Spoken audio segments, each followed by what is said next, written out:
임하는 각오부터 좀 들어볼까요? 예. 네, 저는 오늘 진실을 말하고 예. 또 상대방의 얘기를 잘 듣겠습니다. 예. 진실과 경청이라는 단어를 표현을 써주셨고요. 네. 자, 그럼 본격적으로 오늘 이야기 나눠보죠. 오늘은요, 이재명 대통령 정부 출범 100일 성과와 과제라는 주제로 잡아봤습니다. 지난 11일이었죠. 이재명 대통령이 정부가 출범한 지 100일이 딱 됐습니다. 100일 기자회견에서 지난 100일을 규정했습니다. 회복과 정상화를 위한 시간이라고 할 수 있다. 이렇게 표현을 하셨는데, 오늘로 꼭 112일이 되더라고요. 먼저 전체적인 점수를 주신다면 어떨까? 대학 학점으로 따진다면 저는 A를 주겠습니다. 아이. 왜냐하면은 우리 국민들 모두가 지금 보고 있다시피 네. 지난해 12월 3일 비상계엄과 내란이 이어진 현재 진행형입니다. 네. 조기 대선이 치러졌고 인수위도 없이 대통령이 바로 취임해서 진구를 네. 시작했습니다. 우리나라는 당시만 해도 국가 경제가 또 네. 대신인도, 골목 상권, 자영업자, 심지어 의료대란까지 온갖 청체적인 문제에 직면하고 있었습니다. 네. 하지만 이재명 대통령은 성남시장 8년 또 경기도지사 또 3년을 하면서 네. 검증된 실력을 국정 운영에 유감없이 발휘하고 있습니다. 네. 취임하자마자 바로 민생 점검 TF를 열었고요. 또 각 시도로 달려가서 시민들과 직접 타운홀 미팅을 했습니다. 그리고 또 최근에 어제까지 이어졌나요? 그 예. 강릉의 가뭄 사태 현장에 방문해서 점검을 네. 하고 또 이렇게 대책을 마련했습니다. 네. 그리고 또 그 한미 정상회담, 한일 정상회담도 예. 그 실용과 국익 관점에서 네. 해왔습니다. 예. 그리고 또 야당과도 바로 소통을 시작해서 당 대표와 단독 회담까지 했습니다. 예. 이런 모든 것을 봤을 때 취임 100일 만에 이렇게 나라가 바뀌고 있는 것은 굉장히 긍정적인 측면이 많다. 그리고 또 그것을 또 구체적인 수치를 보여주는 것이 대통령에 대한 지지율입니다. 예. 여러 많은 언론들이 발표했지만 대통령 100일 동안 100일 취임했을 때 취임 100일 만에 맞은 그 지지율이 63% 정도로 나왔습니다. 한국 네. 갤럽 조사입니다. 네. 그런데 우리가 지난 윤석열 정부에서 취임 100일 때 받은 그 지지율이 28%입니다. 예. 즉 2배나 넘는 높은 지지율이고요. 역대 100일 취임 100일 지지율 높기로는 그 김영삼 대통령 그리고 또 문재인 대통령에 이어서 세 예. 번째 지지율입니다. 예. 물론 시행 초기에 일부 미흡한 것이 사실입니다만 네. 인수위도 없이 출범한 정부치고는 긍정적으로 잘하고 있다. 저는 이렇게 평가하고 있습니다. 예, 알겠습니다. 먼저 100일간의 여정 분야별로 좀 짚어보도록 하겠습니다. 네. 앞서 이제 외교 언급을 하셨기 때문에 먼저 한일 정상회담 그리고 한미 정상회담이 있었습니다. 일단 한일 관계에 있어서 이재명 대통령과 함께 훈풍을 연출했었죠. 이시바 총리가 퇴진을 하기로 결정을 했고 현재 이제 자민당 총재 선거를 앞두고 있더라고요. 이게 또 한일 관계 변수로 떠올랐다는 지적이 있는데 먼저 어떻게 바라보십니까? 사실 역대 대통령들은 취임해서 가장 먼저 하는 게 미국을 방문해서 그렇죠. 한미 정상회담을 하는 겁니다. 네.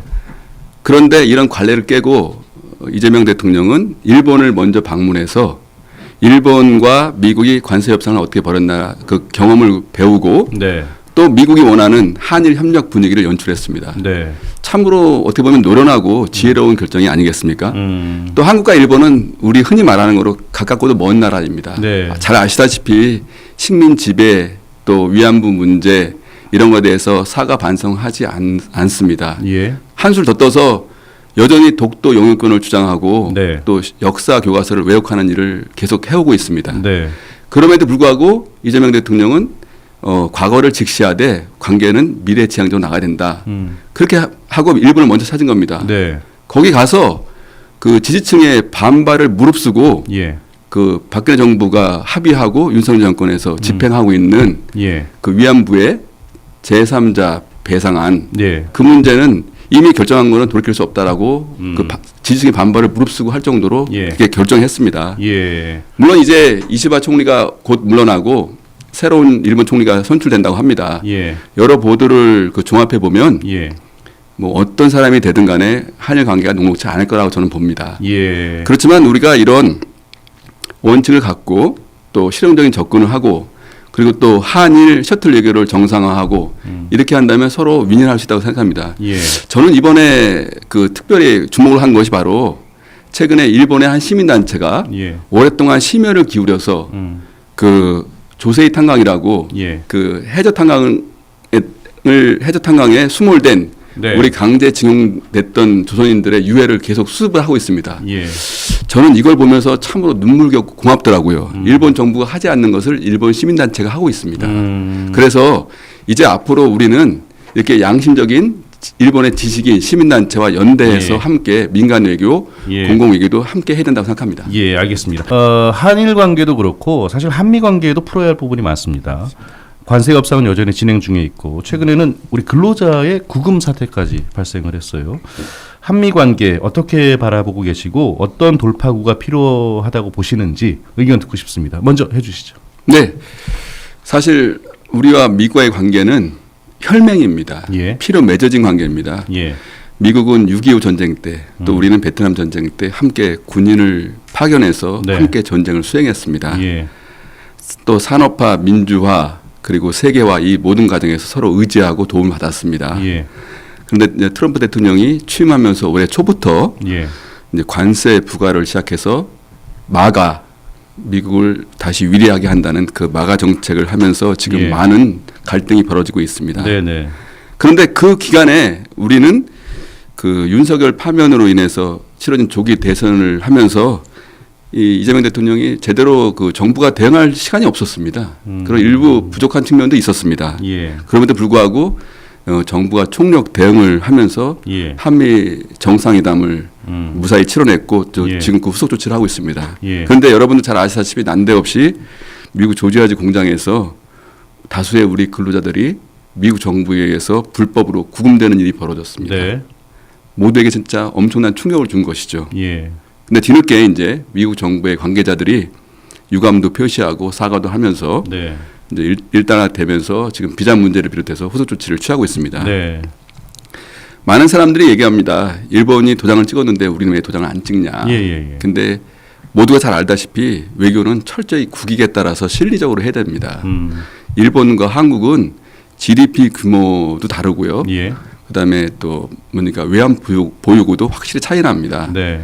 또 미국은 일본과 무제한적인 통화 스와프를 하고 있는데 우리나라 요구는 전혀 응하지 않고 있습니다. 예. 따라서 우리가 일본처럼 그냥 무조건 도장을 찍을 수는 없고요. 예. 우리는 오히려 미국이 못 가지고 있는 그 조선업 등 제조업의 강국, 그다음에 또 교육 훈련 네. 이런 유리한 점을 내세우고 또 미국의 많은 그 애플이나 페이스북 같은 IT 빅테크들도 예. 우리 고급 인력들을 원하고 있습니다. 예. 그래서 이런 것들을 잘 설명을 하면 제가 보기에는 서로 윈윈할 수 있는 성과를 거둘 수 있지 않을까 이렇게 생각을 하게 됩니다. 예, 알겠습니다.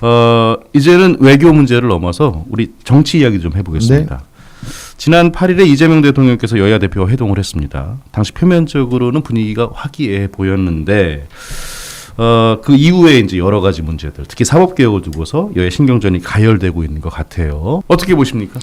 네, 사실 이재명 대통령처럼 소통에 진심인 사람은 없다고 생각합니다. 예. 대선 다음 날 국회에서 취임식하고 나서 바로 여야 대표끼리 만나서 회동을 했습니다. 네. 그리고 또 추경안 시정 연설할 때 국회에 가서 연설하고 나서도 바로 야당석으로 가서 야당 의원들과 일일이 만나면서 협조를 요청했습니다. 예. 한미 정상회담을 끝내고 돌아오는 비행기 안에서 첫 지시한 게 예. 영수회담 잡아라. 예. 그거였습니다. 예. 통상 영수회담이라는 것은 보통 야당의 대표가 여러 차례 요구하면 대통령이 마지못해 끌려가면서 해온 게 우리 정치 관례였습니다. 네. 일례로 윤석열 대통령은 과거에 2022년에 이재명 대통령이 당대표 선출되고 나서 네. 영수회담 하자고 여러 번 얘기했는데도 네. 한 번도 만나주지 않고 1년 8개월이 지난 작년 4월에야 비로소 처음 마주대했습니다. 네. 그만큼 이재명 대통령은 또 장동영 대표하고도 단독 회담도 할 정도로 진심인 사람입니다. 예. 하지만 검찰 개혁, 이 사법부 개혁은 대통령을 떠나서 우리 국민 모두가 염원하는 아주 오래된 구조적인 개혁 과제입니다. 예. 이제 검찰 개혁뿐만 아니라 예. 현재 논란이 되고 있는 사법부 재판 문제 이것도 예. 마찬가지잖아요. 현재 조희대 대법원장은 그 파면된 윤석열 대통령이 임명한 사람이기도 합니다. 네. 그리고 또 지난 3월 달에 그 지기현 판사가 윤석열 대통령 구속을 취소했을 때 네. 그리고 또 그 지기현 판사가 룸사롱에서 향응 접대 의혹에 휩싸였을 때 사실 한 게 별로 없습니다. 예. 그런 관점에서 보면 우리 국민들은 당연히 재판에 대해서 불신을 갖고 있는 것이고요. 예. 그런 불신에 대해서 해소할 수 있기 위해서는 예. 사법부 개혁이 필요하다고 봅니다. 예. 네, 그런 또 여러 가지가 있습니다. 네네. 예. 이제 코스피 이야기를 좀 해야 될 것 같은데 오늘도 코스피 지수가 사상 최고치를 또 다시 경신했습니다. 이재명 대통령께서는 이제 후보 시절에 이제 공약으로 5천 시대를 열겠다라고도 얘기했는데 근데 최근에 양도세 대주주 기준 문제가 또 이슈가 됐어요. 결국 투자자들의 반발 때문일까요? 기준을 50억 원으로 유지하기로 했는데 두 분 향후 어떻게 전망하시는지 궁금합니다. 네, 정말 오늘도 아까 보니까 방금 들은 뉴스에 따르면 오늘 코스피 지수가 3,470으로 네. 사상 최고치로 끝났다고 합니다. 예. 정말 이재명 정부 들어서 국장이 굉장히 뜨겁게 달아오르고 있습니다. 네. 그 과거 제가 한번 비교를 해봤더니 예. 취임 100일 됐을 때 예. 역대 대통령 취임 100일 됐을 때 예. 코스피 지수의 등락률을 보니까 예. 이재명 대통령 100일 동안 예. 무려 22% 정도 올랐습니다. 예. 그런데 과거에 윤석열 대통령 때는 네. 2.84% 마이너스였습니다. 예. 그래서 그동안에 우리나라 국장이 왜 이렇게 저평가됐냐, 예. 코리아 디스카운트가 됐냐, 이 문제에 대해서 많은 전문가들은 예. 우리나라 기업의 지배구조가 불투명하고 불확실하기 때문이라고 많은 분들이 그렇게 진단하고 있습니다. 네. 근데 이제 이재명 대통령은 본인이 옛날부터 예. 주식 투자를 직접 하면서 이익도 받고 손해도 보면서 주식시장의 문제를 너무 잘 알고 있습니다. 네. 그리고 또 이제 그래서 바로 오랫동안 과거에는 윤석열 대통령도 주장했듯이 상법을 개정해서 예. 또 소수 투자자들을 보호하고 이사회 기능을 활성화하고 네. 또 기업의 경영을 투명하게 하자 이렇게 얘기한 것이고요. 예. 또 지금 문제가 되고 있는 주식 양도세 부과에 있어서 대주주 기준 역시 예. 이게 어제 오늘 일이 아닙니다. 예, 물론 그렇죠. 이게 이제 공정한 과세를 하기 위해서 예. 심지어 박근혜 정부 때도 예. 이렇게 했습니다. 박근혜 정부 때는 처음에 25억에서 예. 10억까지 낮췄습니다. 그런 기록이 다 있습니다. 예, 하지만 예. 지금 이제 여러 가지 급격한 세제 개편을 하게 된다면 예. 또 주식시장이 또 더. 부정적 영향을 미치기 때문에 예, 예. 아무래도 다시 원상복구를 통해서 숨고르기를 하고 있는 것이라 생각하고요. 예.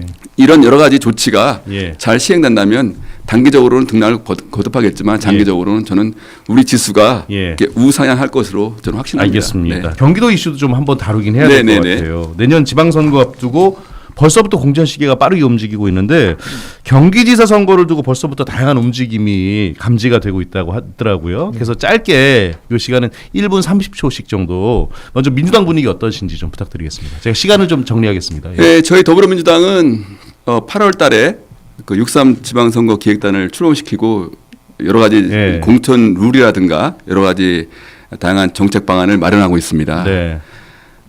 그런데 아무래도 이제 내년 지방선거가 꼭 1년 남았습니다만 네. 결국의 관건은 이재명 정부의 성공을 누가 과연 잘 뒷받침할 것인가 네. 이런 데 초점이 모여진다고 생각합니다. 예. 또 지역 살림은 누가 잘할 것인가가 굉장히 중요한 문제 아니겠습니까? 예. 특히 이재명 대통령이 성남시장 8년과 예. 경기도지사 3년을 통해서 예. 그 유능한 행정가로서의 모습을 인정받아서 결국 대통령까지 되지 않았습니까? 사실 역대 경기도지사 선거에서 나가신 후보 경기도지사 출신으로 대선에 나가신 분 중에서 처음으로 대통령이 되신 분이잖아요. 네. 그래서 아무래도 우리 민주당 안에서 많은 투자들이 예. 경기도지사를 성원하고 있는 것 같고요. 또 예. 물밑 경쟁이 이제 치열한 것으로 알고 있습니다. 그래요? 네네. 오늘 이재명 정부 출범 100일 키워드로 했으니까 한 30초 정도씩 이재명 정부에 바라는 점. 지난 비상계엄과 내란 이후 현재 여전히 내란은 진행형이고요. 예. 우리 국민들이 많이 그것을 체감하고 있습니다. 예. 하루빨리 내란 세력을 좀 척결하지 않으면 더 이상 우리나라에 발전할 기회는 없다고 생각합니다. 예. 그래서 지금처럼 그렇게 해주시고요. 예. 또 하나 이제 더 이상 산업 현장에서 사람이 소중한 목숨을 잃는 일이 없도록 예. 앞으로 노동 안전도 더욱더 신경 써주시기 바랍니다.